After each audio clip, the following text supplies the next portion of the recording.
Hello everyone, I'm Justina Paris and I welcome you all to today's daily news analysis. आज है 9 September 2025 and we are going to be seeing important articles from the Hindu and the Indian Express. So let's begin.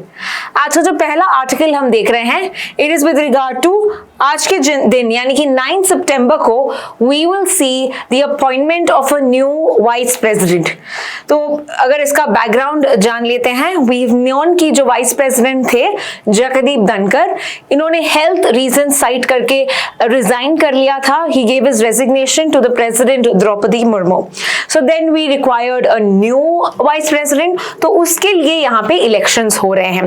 Candidates कौन है? Candidates भी अभी देखते हैं. और अभी वाइस प्रेसिडेंट के बारे में अगर हम जल्दी से थोड़ा रिकैप करें, इनका पोस्ट क्या है, what are the roles and responsibilities, ये सब जल्दी से एक बार देखते हैं एंड देन वील सी. तो वाइस प्रेसिडेंट जो है, ही इज द चेयरमैन. किसके चेयरमैन होते हैं ये? Yes, chairman of the Rajya Sabha. तो ये राज्यसभा का जो कंडक्ट करने वाले जो इंसान है वो होते हैं हमारे vice president. He is also the ex officio chairman of the Rajya Sabha. So यहाँ पे इनका जो टर्म होता है, इनका टर्म होता है 5 years का. राइट, अभी हम देखते हैं so far only 3 vice presidents have resigned.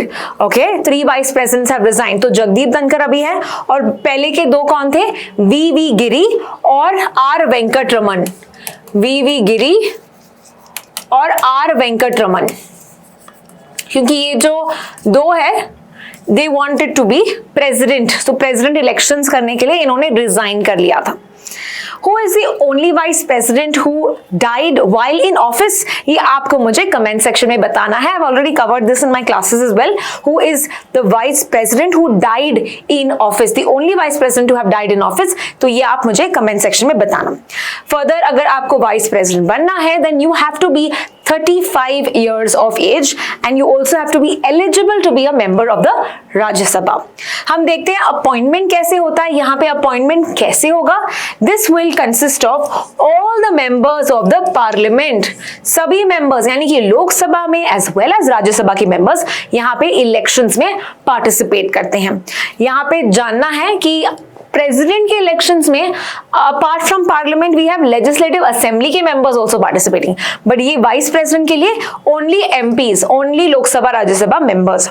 और मान लो अगर इनको निकालना भी है तो भी सिर्फ एमपीज डिसाइड करते हैं, यानी कि अगेन दोनों Lok Sabha Rajya Sabha, even though is the chairman of the Rajya Sabha, दोनों पार्टिसिपेट करते हैं, लोकसभा के मेंबर्स भी और राज्यसभा के मेंबर्स भी. राज्यसभा के members with regard to effective majority और लोकसभा में सिंपल मेजोरिटी. सिंपल मेजोरिटी यानी कि 50% प्रेजेंट एंड वोटिंग, और इफेक्टिव मेजोरिटी का मतलब है 50% लेकिन of the members of the total membership minus the vacant seats. 50% of the total membership minus जो वेकेंट सीट्स हैं, जो भर्ती नहीं हुए हैं, उनको कट करके जो 50% बनता है, doesn't matter they are present or not, वो इफेक्टिव में आता है. But those who are present and they are voting, उसको हम बोलते हैं simple majority. Now let us see who are the candidates for the vice president. तो candidates हम देखते हैं, 2 कैंडिडेट्स हैं. First one is CP Radhakrishna. तो याद रखो ये बीजेपी के साइड से, यानी कि ये रूलिंग पार्टी के साइड से एनडीए कैंडिडेट हैं. Who is currently also the governor of Maharashtra. ये गवर्नर ऑफ झारखंड भी रह चुके हैं. And if you see he has strong roots with Tamil Nadu, only BJP leader from Tamil Nadu also to win 2 Lok Sabha elections. Further हम देखते हैं कि वो ओबीसी कम्युनिटी से बिलोंग करते हैं. So that is about CP Radhakrishna. The second candidate from the opposition side यानी India side, India block, यहाँ पे है justice retired B Sudarshan Reddy. Okay, so यहाँ पे ये एक रिटायर्ड जज है, रह चुके हैं 2011. ओके, एंड यहाँ पे हम देखते हैं that he is the first ever former supreme court जज, okay, who is standing for the vice president election. So this is very very important कि एक पहले ऐसे सुप्रीम कोर्ट के जज हैं who is participating in the vice president elections. and बहुत सारे यहाँ पे constitutional judgments भी इन्होंने सुनाए हैं, डिलीवर किए हैं. So ये 2 हमारे कैंडिडेट्स हैं. Let us see who it is going to be. Further हम देखते हैं अगले आर्टिकल की तरफ। अगला आर्टिकल इंडियन एक्सप्रेस में लिखा है and that is that Himachal Pradesh अभी एक फुल्ली लिटरेट स्टेट बना है। Apart from Himachal Pradesh which are the other states that have got the tag of fully literate, ये देखते हैं। So please write down. The first union territory था जो है लद्दाख। इसके अलावा we have Mizoram which was the first state to become, उसके बाद था गोवा एंड उसके बाद था Tripura and now the recent one कौन सा है? Himachal Pradesh. So these are considered, first one is Ladakh, Ladakh के बाद मिजोरम, गोवा, त्रिपुरा एंड हिमाचल प्रदेश। इनको फुल्ली लिटरेट स्टेट ज्वाइन किया कहा गया है। अभी इसका मतलब क्या है? Let us understand. लिटरेसी का मतलब क्या है? अगर तुम लिख पढ़ सकते हो तो हम आपको लिटरेट कहेंगे। So the ability to read, write and compute with comprehension, यानी कि तुम आइडेंटिफाई कर सकते हो, तुम अंडरस्टैंड, तुम इंटरप्रेट कर सकते हो, right? So with regard to basic digital literacy, okay, so that is called as general literacy. Whereas अगर मैं फुल लिटरेसी की बात करूं तो ये कैसा डिफरेंट है? This is to be considered 100% अगर रीजन लिटरेट है, but we have a criteria जो स्टेट्स को हम देते हैं कि अगर तुम 95% लिटरेसी है in state and UT, then we also will consider as fully literate. So it does not mean 100%, it means 95% above, तो हम आपको कंसिडर करेंगे एज फुल्ली लिटरेट। सो यहाँ पे हिमाचल प्रदेश का यहाँ पे आया है 99.3, ठीक है? कितना लिटरेसी रेट है? 99। So it's not 100%, but because we are considering 95% above, तो इसीलिए हमने बोला कि yes you also are fully literate. So Himachal Pradesh got 99.3% and it is first among all the states for a very important factor called as student teacher ratio। कितना students होने चाहिए एक teacher के पास, तो वो रेशियो टॉप में बनाता है Himachal Pradesh. Himachal Pradesh is top among all the states in the student teacher ratio। Now under what scheme we see कि हिमाचल प्रदेश को बनाया है as fully literate state? It is under this NILP। NILP क्या है? That's the New India Literacy Program। New India Literacy Program। इसका एक नाम है called as उल्लास। इसका दूसरा नाम क्या है? उल्लास। उल्लास का फुल फॉर्म पूछ सकते हैं तो याद रख लेना, is understanding of lifelong learning for all in society। Understanding of lifelong learning for all in society। याद रखना, this is launched by the Ministry of Education, जो है Dharmendra Pradhan. Okay, he is the current minister, Dharmendra Pradhan, the current Ministry of Education। और ये एक centrally sponsored scheme है जहां पे हम देखते हैं जो टेन्योर था फ्रॉम 22 टू 27, यानी कि 5 साल के लिए ये स्कीम चलेगा। नाउ यहाँ पे कौन से बच्चों को पढ़ाया जाता है? What is the age group that is being done? It is 15 years of age and above। मतलब क्या है 15? why specifically 15? what is so special about it? Because do you know about right to education? Right to education एक fundamental right है जो 21A के अंदर आता है, राइट? इसके अंदर एक एक्ट भी आता है, एक एक्ट भी पार्लियामेंट ने बनाया है कॉल्ड एज RTE एक्ट 2009, ठीक है? तो गवर्नमेंट ने एजुकेशन के लिए बहुत यहाँ पे स्कीम्स चलाए हैं, यहाँ पे एक्ट बनाया है, यहाँ पे आर्टिकल भी बनाया है जो आर्टिकल 86 कॉन्स्टिट्यूशन अमेंडमेंट से आया। मतलब ओरिजिनली हमारे कॉन्स्टिट्यूशन में नहीं था, इसको बाद में ऐड किया गया था 86th अमेंडमेंट जो 2002 में किया। लेकिन ये जो हम एजुकेशन की बात कर रहे हैं ये फोकस करता है मेनली 6 to 14 years के एज ग्रुप के बच्चों के लिए, यानी कि अगर बच्चा 6 से 14 साल के बीच में है then government will provide free and compulsory education 6 to 14 years only. तो 14 years के बाद क्या करेंगे, यानी 15 years के बाद ये इस प्रोग्राम के अंदर यहाँ पे गवर्नमेंट टारगेट करी। तो ये एक स्कीम है, तो इस स्कीम के अंदर 15 years and above non literate जो पढ़े लिखे नहीं है उनको यहाँ पे फोकस किया जाएगा, एजुकेशन दिया जाएगा, स्किल्स दिया जाएगा। And this is mainly focusing for females because they may not have had the opportunities to be literate, and educationally जो बैकवर्ड स्टेट्स है वहां पे इसको फोकस करते हैं। टारगेट कितना कर रहे हैं हम? 5 करोड़ लर्नर्स, यानी 5 साल के लिए 5 करोड़, यानी हर साल 1 करोड़ को यहाँ पे टारगेट किया है, 1 करोड़ पर ईयर। एंड यहाँ पे कौन से माध्यम से किया जाएगा?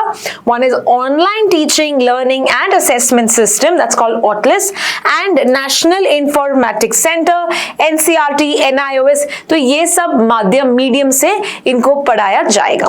So this was all about the new India literacy programme, under which Himachal Pradesh is now a fully literate state. Let us now proceed to the next article. जो अगला आर्टिकल हम देख रहे हैं, that is with regard to centre का जो एक panel है, इन्होंने नोट दिया है to assess the impact of the rock phosphate mine on the bustard habitat. Now let's understand everything about this article and why it is important. तो यहाँ पे हम देखते हैं कि एक प्रोजेक्ट को प्रपोज किया है। कहाँ पे ये प्रोजेक्ट है? That is Birmania rock phosphate mine. तो यहाँ पे जो एनवायरनमेंट मिनिस्ट्री है, इन्होंने कहा है कि एक कमिटी बनाई जाएगी called as the expert appraisal committee, और ये एक EIA सेटअप करेगी, अप्रूव की है। तो EIA क्या होता है? EIA का फुल फॉर्म है एनवायरनमेंट इम्पैक्ट असेसमेंट। सो मैं यहाँ पे लिख देती हूँ एनवायरनमेंट इम्पैक्ट असेसमेंट। ओके, सो जो EAC है, इन्होंने अप्रूव किया कि EIA होना चाहिए। किसके लिए होना चाहिए? ये पर्टिकुलर माइन के लिए जिसका नाम है बिरमानिया रॉक फॉस्फेट माइन। अब ये EIA क्या होता है? EIA जो है एक फॉरेन कॉन्सेप्ट है, यानी US से लिया हुआ एक कॉन्सेप्ट है, और ये इंडिया में आया था 2006 में, जब हमने इसके लिए नोटिफिकेशन, इसका एक ड्राफ्ट रूल्स बनाया था। तो 2006 में we brought about the EIA, यानी कि अगर कोई साइट में एक प्रोजेक्ट बनाना है, मान लो फॉरेस्ट रीजन में एक रिसोर्ट बनाना है, तो ये रिसोर्ट बनाने से पहले, ये प्रपोज प्रोजेक्ट से पहले तुमको चेक करना होगा इसका इकोनॉमिक इम्पैक्ट क्या होगा, इसका सोशल इम्पैक्ट क्या होगा, इसका एनवायरमेंट इम्पैक्ट क्या होगा। ठीक है, तो कितने यहाँ पे जॉब्स जनरेट होंगे, यहाँ पे पोल्यूशन कितना क्रिएट होगा, यहाँ पे कंडीशंस कैसे, सोसाइटी कैसे चेंज होगी। So all of those data needs to be reported and needs to be assessed through the EIA. तो ये 2006 में आया ये कॉन्सेप्ट इंडिया में, and under which act? Under the Environment Protection Act of 1986. तो इस एक्ट के अंदर ये डेटा हम देते हैं, ये असेसमेंट आया। Now, coming to understand, we have proposed over 400 hectares in Jaisalmer. ये कहाँ पे है? जैसलमेर में प्रोजेक्ट है, जहाँ पे, जिसके कारण हम EIA कर रहे हैं। ये प्रोजेक्ट किस कंपनी का है ये भी दिया है। It's called the FCI Aravalli gypsum and the minerals India limited. Now, what is its company doing? The company mines, okay, mines को ले रही है। कौन सी mines को? मैंने रॉक फॉस्फेट। अभी रॉक फॉस्फेट से क्या करेगी कंपनी? कंपनी बनाएगी फॉस्फेट फर्टिलाइजर्स, यानी कि रॉक फॉस्फेट से क्या बनता है? फॉस्फेट के फर्टिलाइजर्स।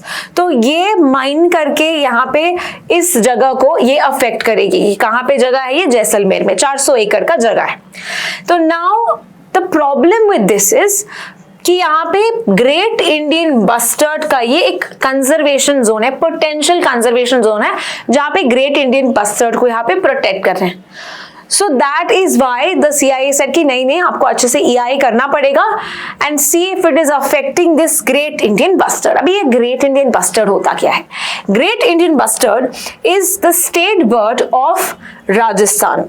इसको कहा जाता है आर्डियोटिस निग्रीसेप्स। Okay, did you know that? ये जो Great Indian Bustard है, this was also a candidate for the National State Bird of India, and this is one of the heaviest birds that can fly. तो यहाँ पे आप picture देख सकते हैं।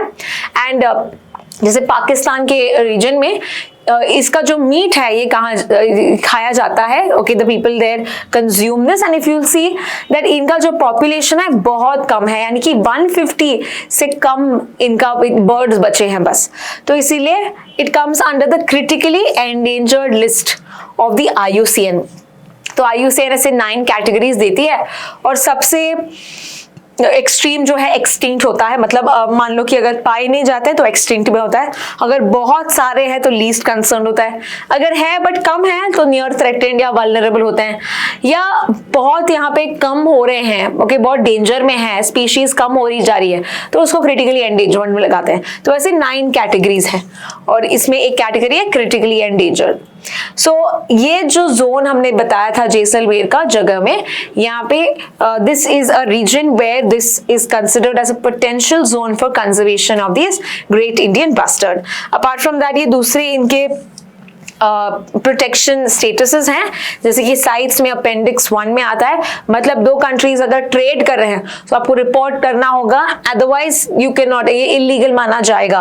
सो this is for 2 species. Appendix 1 में 2 species आते हैं जो बहुत कम है और उसको प्रोटेक्ट करना है और यहाँ पे ट्रेड करना मना है, ठीक है। So appendix 1 is the most high security one. Next is CMS यानी कि माइग्रेटरी स्पीशीज में भी ये हाईएस्ट लेवल में आता है अपेंडिक्स 1, और जो हमारे इंडियन एक्ट है वाइल्ड लाइफ प्रोटेक्शन एक्ट के अंदर, इट कम्स अंडर 1972 शेड्यूल 1 के सेक्शन में। अगर आप देखते हो कि कितने यहाँ पे कौन से रीजन्स में you will find the great Indian bustard, they are prohibited to only certain regions of India, जैसे कि राजस्थान, मध्य प्रदेश, गुजरात, ठीक है, यहाँ पे बस आप मिलता है कुछ numbers. So it migrates from Rajasthan to Pakistan in this particular aspect. तो ये था, हमने देखा sites and the location why it was important. Next article जो हम देखने वाले हैं, it is with regard to Israel India relations. तो हम देखते हैं इजराइल के फाइनेंस मिनिस्टर ने साइन किया है एक अग्रीमेंट विद इंडिया के finance minister who is Nirmala Sitharaman. So we will see quickly what is the important data for our exam. तो what is the name of Israel's finance minister? Bezalel Smotrich। And India की तो पता ही है, निर्मला सीतारमण। इन्होंने ये आए थे न्यू दिल्ली और उन्होंने साइन किया है the bilateral investment agreement. So this is the agreement का नाम। नाउ रिमेंबर BIA जो था लास्ट ईयर भी न्यूज में था, because we that time signed it with UAE, United Arab Emirates के साथ साइन किया था। अभी किसके साथ साइन किया हमने? अभी हमने इजराइल के साथ साइन किया। So they can ask you this. Now, what exactly is this bilateral investment agreement? नाम से पता चलता है कुछ इन्वेस्टमेंट से रिलेटेड है। Yes, so यहाँ पे रेसिप्रोकल इन्वेस्टमेंट होगा, यानी हमारे लोग वहां पे इन्वेस्ट करेंगे, वहां के लोग यहाँ पे इन्वेस्ट करेंगे। इससे क्या होगा? Of course, कंट्रीज में जो हमारी इकोनॉमी की बात करें तो this will give it boost to that. Investment आएगा तो जॉब्स क्रिएट होगा, जॉब्स होगा तो एम्प्लॉयमेंट ऑफ कोर्स बढ़ेगा, हम स्पेंड ज्यादा करेंगे, लोग डिमांड करने लगेंगे, है ना, सप्लाई और भी बढ़ाएंगे। So this ultimately will create a boost in the economy. So therefore this is a very important agreement for us. It's a very important, it's a good news for all of us. Now, Israel जो है, it's the first OECD member जिसने India के साथ ये agreement sign किया है। अभी OECD क्या है, we are going to see that in a while, पर याद रखना इजराइल पहला ऐसा OECD मेंबर है जिसने इंडिया के साथ ऐसा एक अग्रीमेंट साइन किया है। Now, what exactly is the BIA going to do?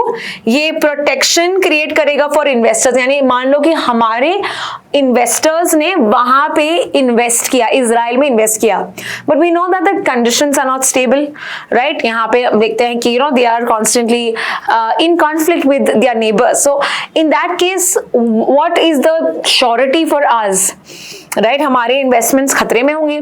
तो यहाँ पे it creates that kind of protection for our investors कि मान लो they are not able to pay back for some reason और सो, देन उसकी गवर्नमेंट हमको सपोर्ट करेगी। सो that is an important aspect. Reciprocal investment यानी कि उनके यहाँ पे भी उनके इन्वेस्टर्स भी हमारे यहाँ पे आएंगे और अल्टीमेटली ट्रेड और इकोनॉमिक कोऑपरेशन होगा। इजराइल के साथ हमारा पहला भी अग्रीमेंट हुआ था 1996 में, जो रिप्लेस हुआ गया था, जो टर्मिनेट किया गया था 2017 में as part of revise investment treaty policy, और अभी वापस से हमने एक बायलैटरल इन्वेस्टमेंट ट्रीटी बनाया है in the year 2025। Now let us understand what do you understand by the term OECD. तो OECD का मतलब है Organization for Economic Cooperation and Development. ये एक intergovernmental body है, economic cooperation है, mainly to have economic progress and world trade. Now you will find mainly developed countries coming under OECD because अगर मान लो कोई high income economies है या उनका HDI index high है, can you tell me what is India's rank in HDI and you also have to tell me कौन सा top है कौन सा bottom country है in the HDI, क्योंकि we have done this again recently. तो HDI की अगर हम बात करें, जिसका ज्यादा HDI है Human Development Index as well as जिसका ज्यादा with regard to income है, अगर डेवलप कंट्री है, सो जो डेवलप कंट्री है so they are part of OECD, okay generally. तो यहाँ पे याद रखना इट इज फाउंडेड इन 1961. इसका जो हेडक्वार्टर्स है पेरिस में है एंड टोटल कितने कंट्रीज है 38. जो लास्ट कंट्री ज्वाइन हुआ था वो है कोस्टा रिका जो 2021 में ज्वाइन हुआ था. Remember it's only developed country, so is India a member? No, India is not a member, but याद रखना कि एक की इकोनॉमिक पार्टनर है. That's why it is said ना कि हमने पहले ऐसे OECD कंट्री के साथ साइन किया है. So Israel is an OECD member. Further इनके कौन से रिपोर्ट्स हैं, इंडाइसेस हैं? It is the government at a glance and OECD better life index. तो ये पब्लिश करता है OECD. Let's now proceed to the next article.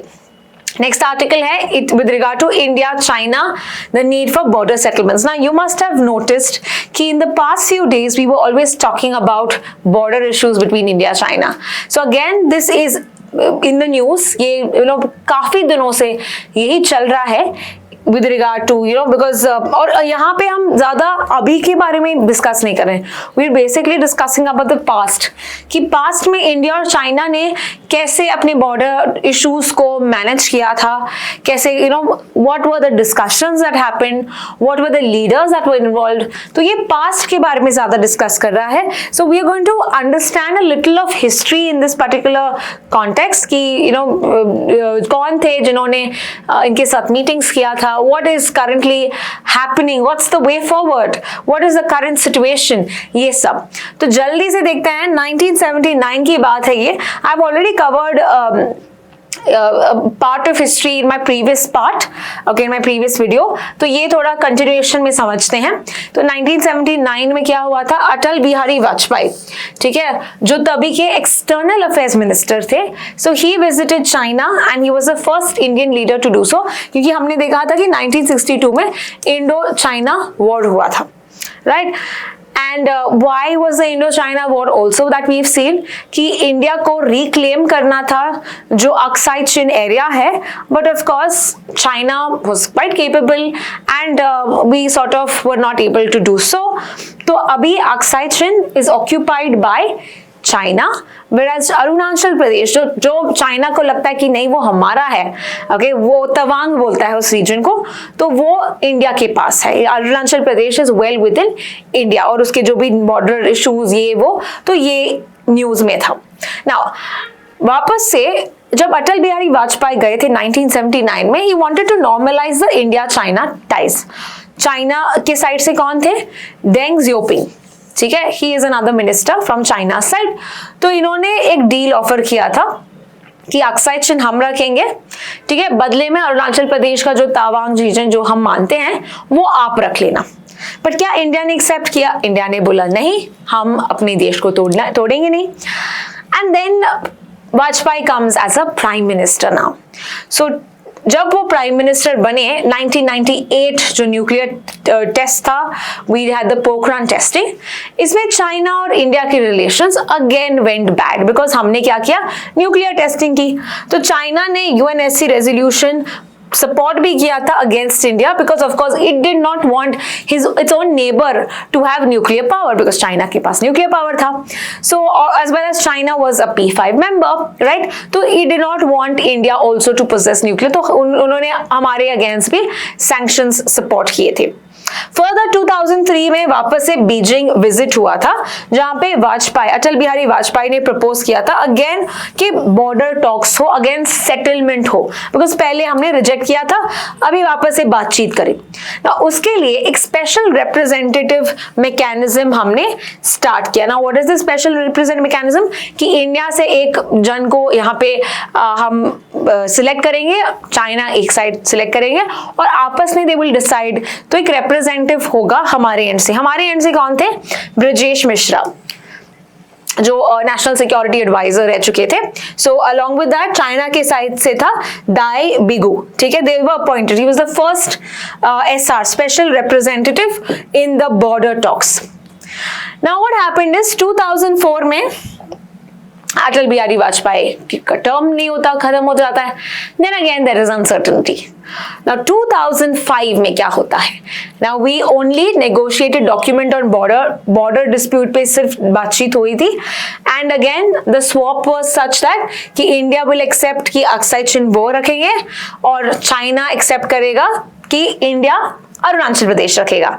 And इसमें कुछ की प्रिंसिपल्स डिसाइड किए थे कि early boundary settlement will be the strategic objective.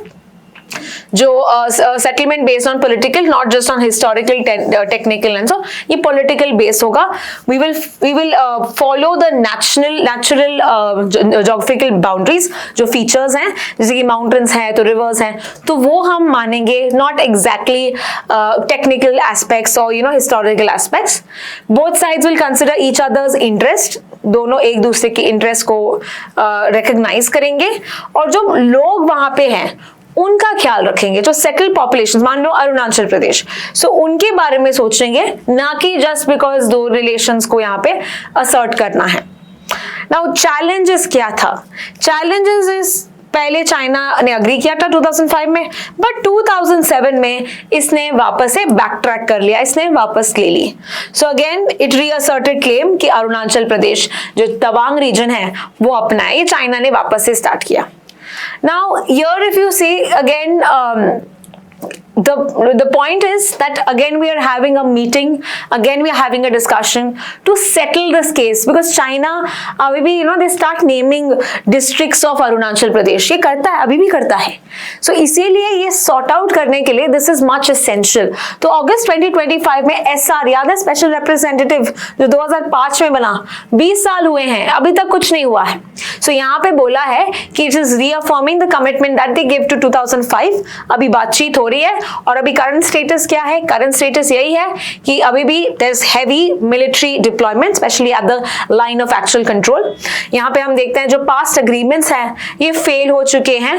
Okay, and mainly because ये मिलिट्री प्रेजेंस अभी भी है वहां पे. कोर इशू लाइज की एक प्रॉपर लीडरशिप यहाँ पे उसको सर्टेन नहीं कर पाए, यहाँ पे डिस्कस नहीं कर पाए हैं. And therefore we are to 20 years and nothing is settled so far, and it's high time that we need to ensure what is exactly the situation maybe in the northeast or in Ladakh for that matter. तो ये हम देखते हैं कि what will be forward is yet to understand. क्या इस कौन सा मोड लेती है ये अभी देखना बाकी है.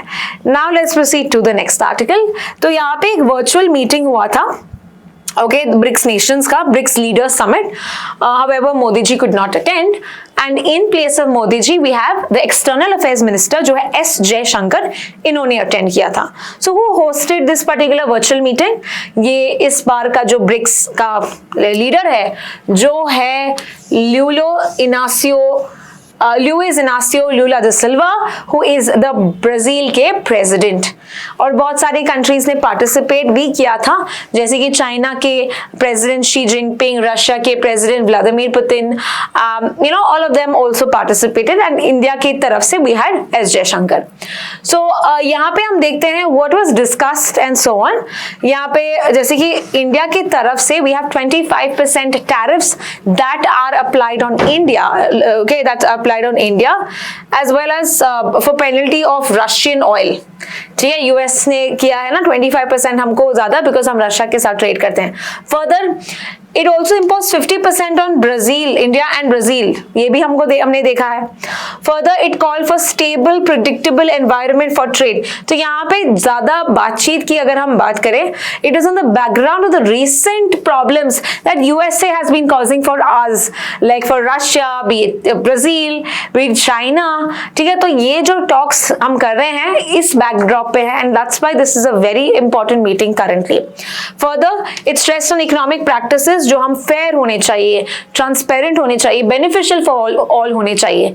And it also red flags की linking of trade measures to non trade matters, ये नहीं होना चाहिए। ये कह रहे हैं कि जो हमारा ट्रेड है वो ट्रेड के साइड होना चाहिए, जो नॉन ट्रेड जो हम रिलेशंस कर रहे हैं वो नॉन ट्रेड के साइड भी होना चाहिए। So these are the current problems that they see. Of course, the meeting is still ongoing, so there is nothing much that is going to happen. But if at all, there are some more declarations या agreements आते हैं, that time we will discuss. Now यहाँ पे इस बार का theme क्या है? The theme of the meeting is strengthening global South cooperation and promoting a more inclusive and sustainable global governance. You need to know this by heart.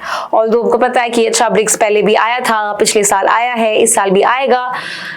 Of course, there are chances that are there few, but it can surely be asked in other exams, right? So don't leave any topic because it has come in the past and there are less chances. Okay, don't think of that. आपको पढ़ना है and members कौन है, latest member कौन है, ये हमने of course already किया है. I'll just give you a quick recap BRICS के बारे में and then we can end the session with the last article. तो BRICS का अगर हम बात करें, ये आइडिया दिया था by a person called as Jim O'Neill, ठीक है, जो गोल्डमैन सैक्स में काम करते थे.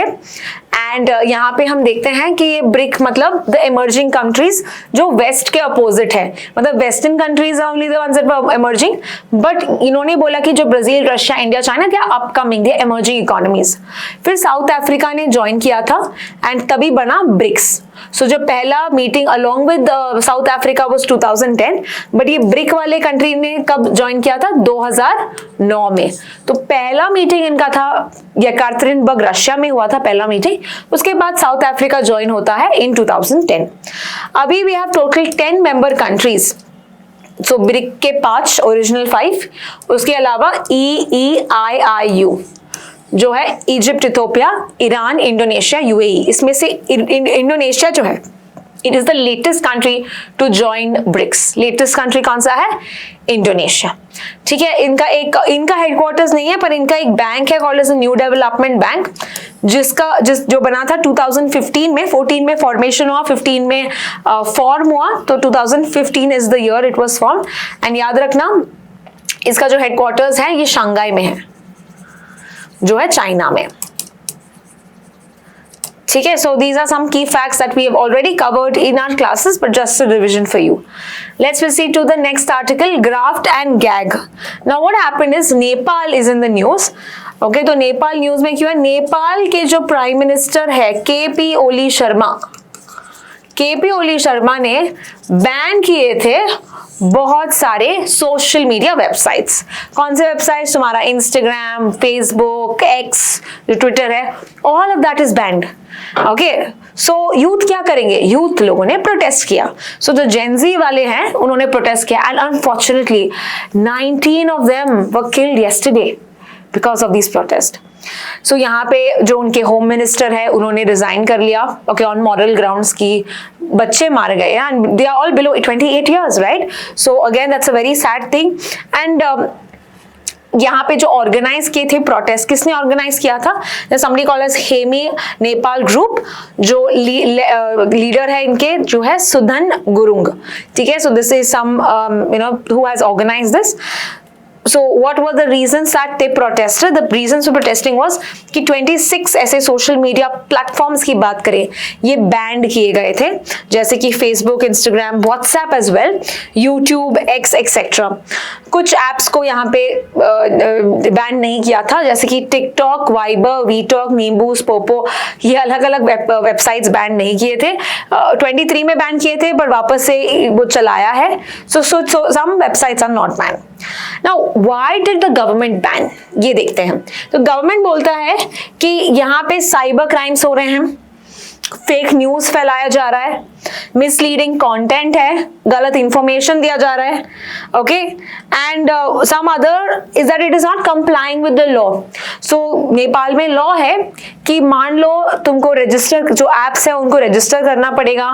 ओके, प्रॉपर डेटा गवर्नमेंट के साथ शेयर करना पड़ेगा. कुछ डेटा अगर गवर्नमेंट बोलती है कि हटाओ तो हटाना पड़ेगा. राइट। तो इंडिया में भी ऐसे ही कुछ सुना होगा आपने। सो यहाँ पे हम देखते हैं कि गवर्नमेंट ने ऐसे बोला था, बट इन्होंने अभी कंप्लाई नहीं किया था। जो सोशल मीडिया वेबसाइट्स है इन्होंने कंप्लाई नहीं किया था, तो इसके वजह से इनको बैन किया गया था। सो यहाँ पे प्रोटेस्ट चले गए थे, जेंजी ने प्रोटेस्ट किया था, एंड इन द वेरी दुखद बात है कि यहाँ पे 19 of them lost their lives to this. ठीक है, so this is called the graft and gag, so it's in the news, तो ये आपको याद रखना है। So that is all with regard to today's daily news analysis. We've covered number of articles based on today's current affairs. If you have any questions, do write to us in the comment section, and we will see you in the next video. Thank you so much for watching.